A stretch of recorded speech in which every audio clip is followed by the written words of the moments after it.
后来继续来看这件，这是金门发生着钓客失联的事件。昨暗有2个钓客驶一台细架船到八定岛来钓鱼，家属联络袂到人，赶紧来报警。海巡单位先派人到溪仔边找人，因为打这个教务，船只无法度出海来搜救。再去出海了后，嘛找无人。就伫透早5点，家属接到电话，讲2个钓客已经互中国的海警救去了。县政府嘛收到2个人确实还佫活咧的消息。目前渔会甲相关的单位正咧协调，要甲因接送转来台湾。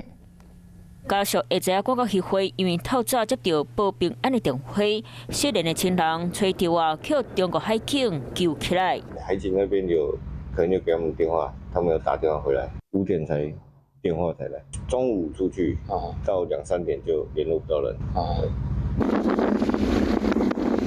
海巡人员摕千里镜侦得吹，会知影就出海。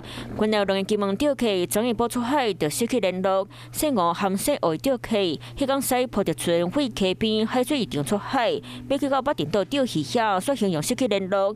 因讲是船游用了，才会漂到龟头附近，就要去中国海警救起来，伫咧海面上漂6.2海里。本警接获118报案，有波特船失联。前一暝因为保姆收购，海巡今日当伫咧岸边用电火含淡水来找人，毋过煞无找到。如今传出好消息，金门管府证实2个钓客还佫活咧。让我们这个电台呼吁有在海上作业的渔船，帮忙这个获救。红卫总干事从大陆回来。那我再跟他商讨要怎么跟大陆联系。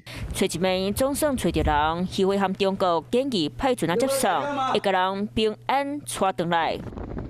Hello， 大家好，我是林文。想要抢先掌握最及时的新闻资讯吗？赶快订阅、按赞、开启小铃铛，锁定华视新闻的 YouTube 频道。